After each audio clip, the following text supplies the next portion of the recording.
በስመ አብ ወወልድ ወመንፈስ ቅዱስ አሐዱ አምላክ አሜን። የዕለቱ ስንክሳር ሰኔ 24። በዚህች ቀን አባ ሙሴ ጸሊም በሰማዕትነት ሞተ። ሰዎች ከገድሉ የተነሳ ይህን ቅዱስ ያደንቁታል።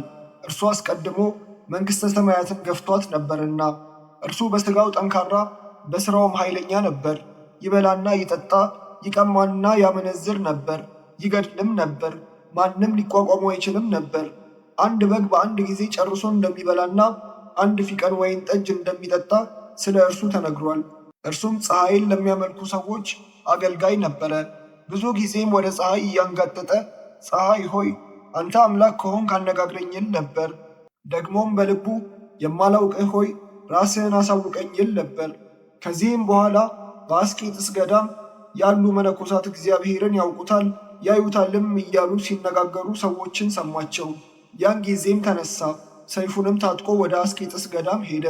በደረሰም ጊዜ አባ ኤስድሮስን አገኘው። አባ ኤስድሮስም ፈራው።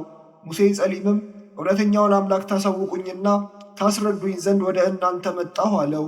አባ ኤስድሮስም ወደ አባ መቃርስ ወስዶ አገናኘው።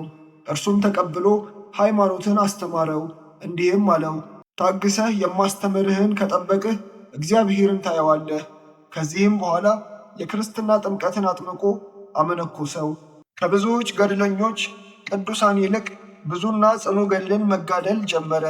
ሰይጣንም ቀድሞ ሲሠራው በነበረ በመብሉና በመጠጡ በዝሙቱም ይዋጋው ነበረ። እርሱም በራሱ ላይ የሚያደርስበትን ሁሉ ለአባ ኤስድሮስ ይነግረው ነበር። እርሱም አጽናንቶ ሊሠራው የሚገባውን ያስተምረው ነበር። ከገድሉ ብዛትም የተነሳ አረጋውያን መነኮሳት በሚተኙበት ጊዜ ቤቶቻቸውን በመዞር ውሃ መቅጃዎችን ወስዶ ውሃ መልቶ በየቤታቸው ደጃፍ ያኖር ነበር፣ ውሃው ከእነርሱ ሩቅ ነበርና። እንዲህም እያደረገ በመጋደል ለብዙ ዘመናት ኖረ። ሰይጣንም በእርሱ ቀንቶ በእግሩ ውስጥ አስጨናቂ የሆነ አመታትን መታው። ተኝቶም እየተጨነቀ ብዙ ቀን ታመመ። ከዚህም በኋላ የመታውና የሚፈታተነው ሰይጣን እንደሆነ አውቆ ሥጋው በእሳት ተለብልቦ እንደ ደረቀ እንጨት እስኪሆን ድረስ ተጋድሎንና አገልግሎቱን አበዛ። እግዚአብሔርም ትዕግሥቱን አይቶ ከደዌው ፈወሰው። የሰይጣንንም ጦር ከእርሱ አራቀለት። የመንፈስ ቅዱስም ጸጋ አደረበት። ወደ እርሱም 500 ወንድሞች መነኮሳት ተሰበሰቡ። በእነርሱም ላይ አበምኔት ሆነ። ከዚህ በኋላ ቅስና ሊሾሙት መረጡት። በቤተ መቅደስም በሊቀ ጳጳሳቱ ዘንድ ባቆሙት ጊዜ ሊቀ ጳጳሳቱም አልፈቀደም ነበር። አረጋውያኑንም ይህን ጠቋራ ለምን አመጣችሁት? ከዚህ አውጡት አላቸው።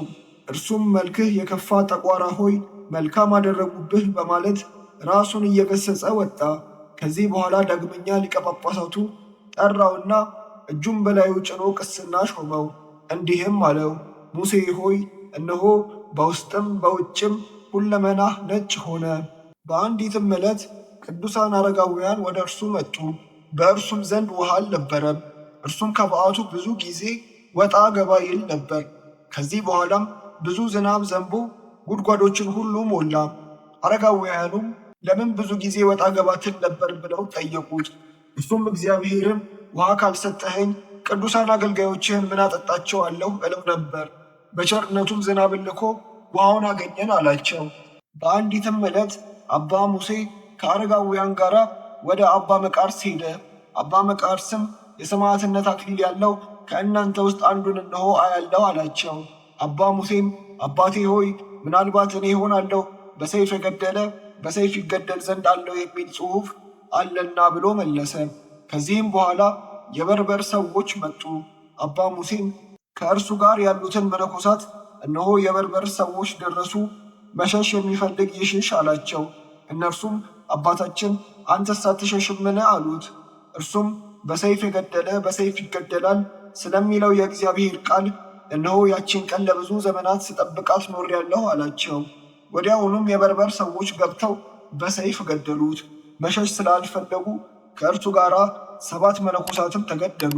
አንዱ ግን ከምንጣፍ ውስጥ ተሰወረ፣ የእግዚአብሔርን መልአክ አየ። በእጁም አክሊል ነበር። እርሱም ቆሞ ይጠብቅ ነበር። ይህንንም ባየ ጊዜ ከተሰወረበት ወጣ። የበርበር ሰዎችን ገደሉት። የሰማዕትነትንም አክሊል ተቀበለ።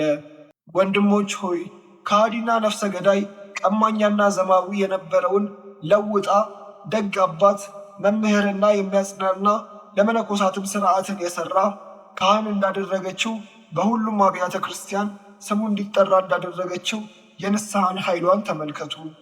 ሥጋውም በአስቄጥስ ገዳም ደርምስ በተባለ ቦታ ለዘላለም ይኖራል። ከእርሱም ብዙዎች ድንቆችና ተአምራት ይታያሉ። ለእግዚአብሔር ምስጋና ይሁን። እኛንም በጸሎቱ ይማረን፣ በረከቱ ከእኛ ጋር ትኑር ለዘላለሙ አሜን።